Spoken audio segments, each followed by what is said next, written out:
그럼 이게 누가 이길 받습니까? 그럼 네가 내놔야지.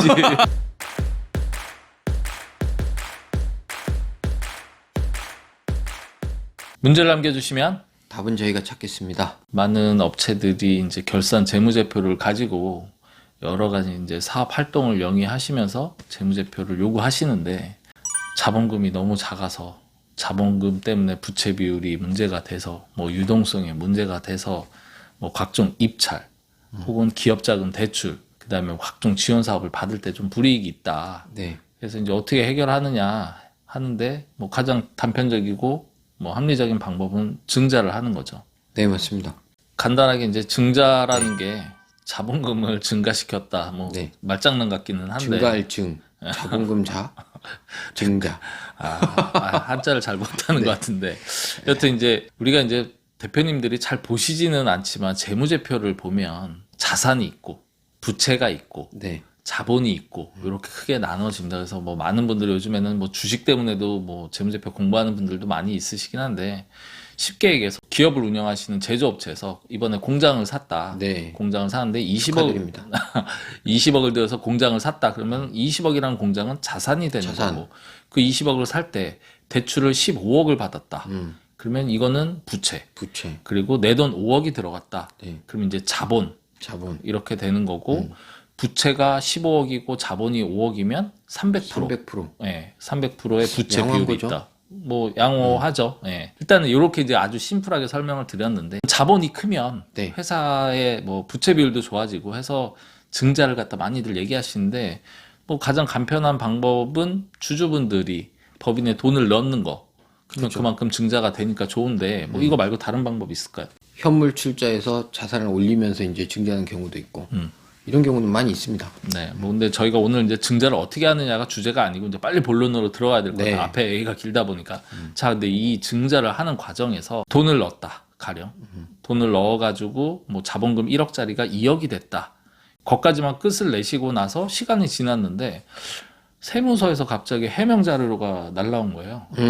그래서 뭐 그럴 이거 수 잘못하면 세금을 낸다. 네. 뭐 이런 얘기가 있는데 과연 어떤 게 문제가 됐는지 한번 좀 짚어주실까요? 네. 이게 사실 대표자가 100%의 자본금을 갖고 있으면 문제가 되지는 않습니다. 오늘 영상 볼 필요 없다. 볼 필요가 없다? 그래도 봐야죠. 네. 구독, 좋아요 눌러주시고. 네. 이제 나중에 또 지분이 바뀔 수가 있으니까. 물론 그렇죠. 예. 근데 이제 문제가 되는 경우는 주주가 여러 명일 때예요. 특수관계자가 들어가고 대표자가 갖고 있는 게 다르고 이렇게 경우가 있을 때 증자를 하잖아요. 액면가라는 게 있어요. 처음에 설립할 네, 때. 설립할 때의 자본금 보통 뭐 10,000원, 5,000원 이렇거든요. 근데 비상장 주식 평가를 했더니 10만 원이 됐어요. 뭐 예를 들어서 10,000원짜리가 10배가 됐다. 예. 예를 들어서 뭐 1,000만 원짜리 자본금인데 증자를 해서 1억을 만들었어요. 그러면 9천만 원을 넣었잖아요. 네. 그리고 본인이 이제 주식을 10,000원짜리를 다 취득하는 거죠. 근데 사실은 알고 보면 비상장 주식의 가치는 10만 원짜리예요. 그렇죠. 예. 그럼 9천만 원을 넣어도 좌수가 그만큼 나올 수가 없어요. 머리로 떠오르지 않는데 한번 수치를 예를 들어서 한번 좀 설명을 해 주시죠. 네, 이게 이제 심플하게 그냥 이해를 돕기 위해서 설명을 드리면 주식이 한 주당 10,000원이라고 생각하고 자본금이 1,000만 원이에요. 네. 700주. 그리고 300주. 그러면 70%대 30%잖아요. 그렇죠. 그러고 나서 이제 증자를 했는데 두 배가 필요한 거예요. 1,000만 원이 2,000만 원이 돼야 되는 거예요. 그래서 1,000,000원을 더 증자. 그렇죠. 제가 혼자 한 거죠. 제가 좀 여유가 있으니까. 네. 그렇진 않지만. 그러면은 저는 이제 그냥 액면으로 한 거예요. 1,000만 원을 넣었어요. 그러면 제 주식 수는 1,700주가 됐어요. 1,700주. 2,000주 중에. 본인은 300주. 이렇게 됐는데 어떻게 생각하세요? 정당한가요? 1,000만 원 내가 넣었잖아. 뭐 돈을 안 넣었을까 할 말은 없는데 기본적으로 이제 주식 비율이 바뀌었네요. 제가 머리로 빨리 굴려보니까 네. 뭐 돈을 안 넣었다고는 했지만 주식 비율이 너무 줄어든 것 같다. 왜냐하면 처음에 시작할 때는 700주, 300주여서 제가 30%의 지분이 있었거든요. 네. 근데 이번에 1,000만 원을 증자를 본인이 하면서 상황이 저는 15%가 되고 여긴 85%가 된 상황이 됐어요. 그래서 난 돈을 안 넣었으니까 그렇게 되나 보다 하는데 그럼 문제는 뭘까요? 문제는 돈을 넣었어야 된다는 거죠. 물론 그렇죠. 물론 돈을 넣어야 되는데 이 15%, 30%에서 절반으로 줄었는데 이게 맞느냐? 근데 사실 생각해 보시면 이게 가치가 10만 원짜리 주식이 됐다면 제가 1,000만 원을 넣으면 몇 주 가질 수 있죠? 100주죠. 그럼 전 700주에서 800주밖에 못 가지는 거예요, 사실은. 그리고 나는 300주가 원래 원래 있었으니까 있죠. 비율이 제가 꽤 그래도 한 높은 30% 거에서 별반 육박하게. 차이가 없는 거죠. 그렇죠. 근데 지금 완전히 틀어졌잖아요. 네. 그럼 이게 누가 이길 받습니까? 그럼 네가 내놔야지.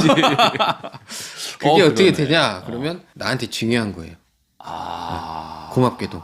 네. 이 손해 본 사람이 이익 본 사람한테 중요한 겁니다. 이건.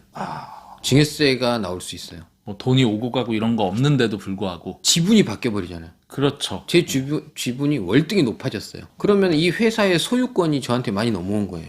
그렇죠. 그럼 그거에 대한 가치만큼 전 증여를 사실 받은 거거든요.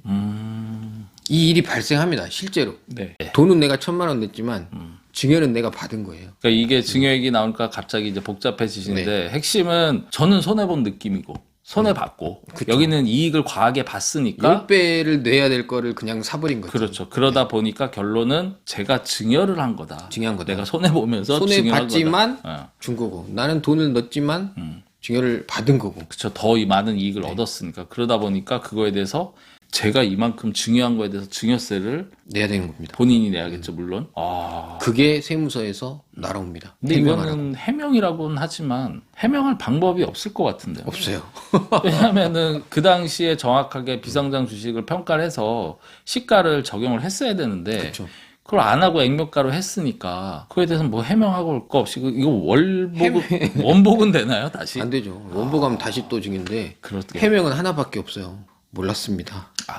근데 몰랐다는 건 국세청에서 받아들여 주는 건 없습니다. 그럼 결국 증여세는 내라는 거죠. 내야죠. 네. 일단 저희가 뭐 우스갯소리로 간단하게 소액의 금액을 가지고 이야기를 드리긴 했지만 실제로 뭐 자본금이 더 큰 분들 같은 경우는 이 증여에 대한 금액이 어마무시합니다.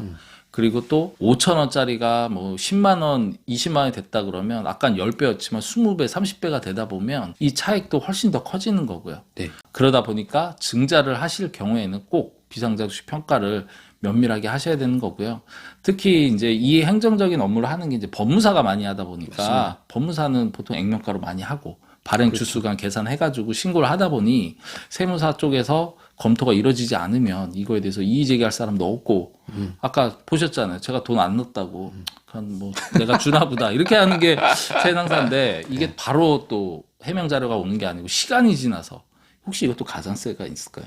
가산세요? 당연하죠. 아, 뭐든지 가산세는 있네요. 네. 꽉꽉 채워서 3년, 4년 뒤에 나오다 보니까 미리 좀 사전에 검토를 하셔야 되고 저희가 오늘 드리는 이제 내용을 조금 이해가 안 되셨다면 죄송하지만 한두 번 다시 이렇게 돌려보시면 차근차근 이렇게 좀 이해가 되실 것 같고요. 큰 의미로 이해하실 때는 시가로 정확하게 평가를 하셔서 진행을 하셔야 된다. 네. 그리고 다음에 언젠가 또 한번 말씀드리겠지만 이거는 증자의 개념인데 감자, 자본을 감소시킬 때도 이 똑같은 행위를 실수를 해가지고 문제가 된 사례들이 더 큰 있으니까 문제가 됩니다. 감자는. 더 큰 문제가 될 수 있기 때문에 그 부분에서 다음 시간에 이야기 드리도록 하겠습니다.